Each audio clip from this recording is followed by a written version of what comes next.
गाणी तुम्हाला गाणी नाही आवडत? तुम्ही म्हटलेली आवडत नाही. मी म्हणण्याबद्दल काही बोललेच नव्हते मी. मग? रेडिओ लावण्याबद्दल बोलत होते. मग गाणी नाही, रेडिओ लावा असं म्हणायला पाहिजे होतं तुम्ही. चुकलं. मला वाटलं तेवढं लक्षात येईल तुमच्या. तुम्ही अर्धवट बोला आणि मग माझ्या लक्षात का नाही आलं हे सांगा. हे बघा, एकतर ना मला अजिबात हौस नाहीये तुम्हाला गाणं वगैरे म्हणून दाखवण्याची. मलाही अजिबात ऐकण्याची हौस नाही.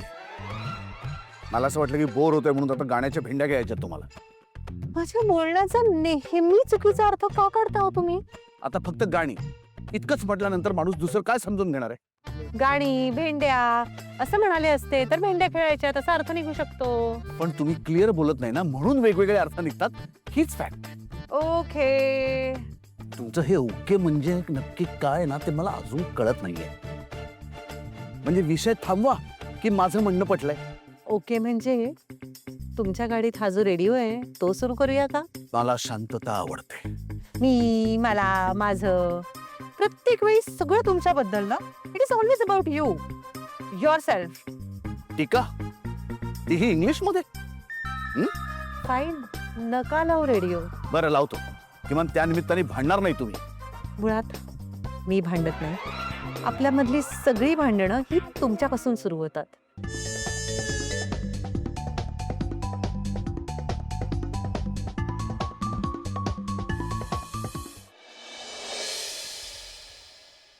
आयडिया. आपण त्यांना काहीतरी सॉलिड कारण सांगूया आणि बोलवून घेऊया. अच्छा, म्हणजे असं काय सॉलिड कारण सांगायचं?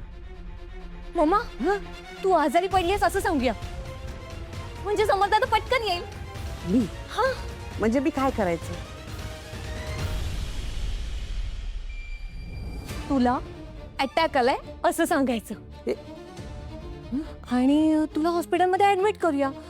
ऑक्सिजन लावूया, सलाईन लावूया, खूप सारे मशीन्स लावूया. असे तू छान महिनाभर आराम कर. मी तुझ्या बाजूला ना अशी बसून रडायची ऍक्टिंग करते. हा, तू महिनाभराने मग घरी येऊया आपण परत. मी नाही आजारी वगैरे पडणार. आजारी पडते. दुसरं काहीतरी सांग. मम्मा, आजी, आपण आजीला आजारी पाडूया. आजीला जर काय झालं ना तर समरदादा पटकन येईल. हो, अच्छा. आणि आजी का असा फोन करून समरला सांगेल? ती तर आधीच खुश झाली आहे समर हनीमूनला जातोय म्हणून. हा, मग आपण त्याला निनावी फोन करूया आणि आजी आजारी आहे म्हणून सांगूया. त्याला कुठे काय कळणार आहे? हो, आणि तुझ्या समोर दादानी जर आजीला फोन केला आणि आजीने सगळं सांगितलं की मी आजारी नाहीये, तर मग काय करायचं आपण? मग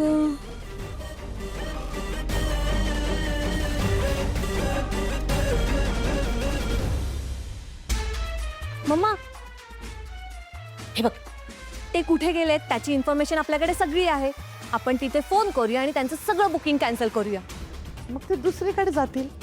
ओके, मग मग आपण ते आपली यातलं ना काही करता येणार नाही. आता फक्त एक आशा कर की तिथे गेल्यावर त्यांच्यात खूप मोठी भांडण होतील, क्लेश होईल आणि ते परत येतील. स्वानंदीची आई, स्वानंदीची आई त्यांच्यात भांडणं लावेल.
कुणाचा फोन? साहेबांचा फोन आल्या. हा बोला साहेब. अरे किती वेळ? काही अपडेट? हो साहेब, आम्ही त्यांचीच गाडी फॉलो करतोय. काम झालं की लगेच कळव. काम झालं की लगेच तुम्हाला फोन करतो. ठेवतो.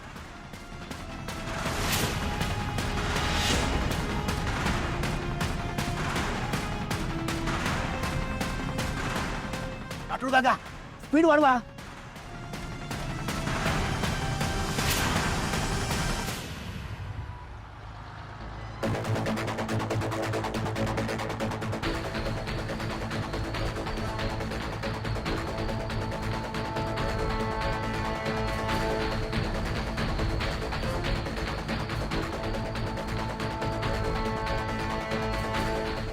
मागचा ट्रकवाला फारच चिकटून चालवतोय ना. हा? नाही, काही नाही.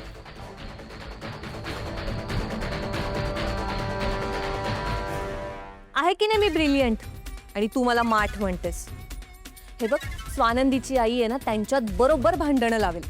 तू आपण तिला सांगूया. नाही, त्या असं काही करणार नाही. का? अगं त्यांनाच नको होतं ना या चौघांनी हनीमूनला जायला. त्यांच्या हातून तर बाण आधीच सुटून गेलेलं आहे.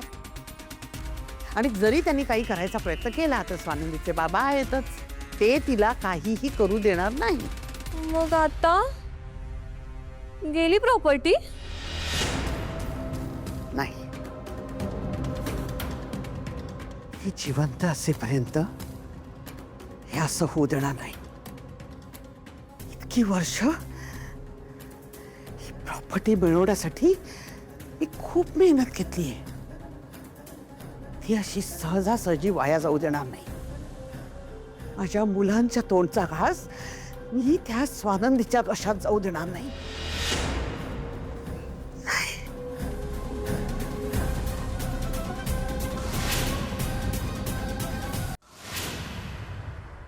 ऐका ना, हा ट्रकवाला आपल्या मागे येतोय का? हो, मागे येतोय. अहो तसं मागे नाही हो, मग कसं मागे? म्हणजे आपला पाठलाग करतोय का मागे मागे येऊन? आता पाठलाग कशाला करेल? पाठलाग सिनेमातली गाणी ऐकलं? तुम्हाला माहितीये मेरा साया जो सिनेमा आहे ना हिंदी, तो सेम पाठलाग वरनं घेतलाय. काय एक अशी एकापेक्षा एक गाणी होती. तू जहां जहां चलेगा मेरा साया साथ होगा. त्या ट्रकवाल्याचं पण हेच म्हणणं आहे. हं? तू जहां जहां चलेगा मेरा ट्रक तेरे साथ चलेगा. तो ट्रक जाऊ द्या हो. तो कशाला आपल्या पाठीमागे येईल? तो काय आपला नातेवाईक आहे? आपण कुठे चाललो ते बघायला आपल्या पाठीमागे येतोय.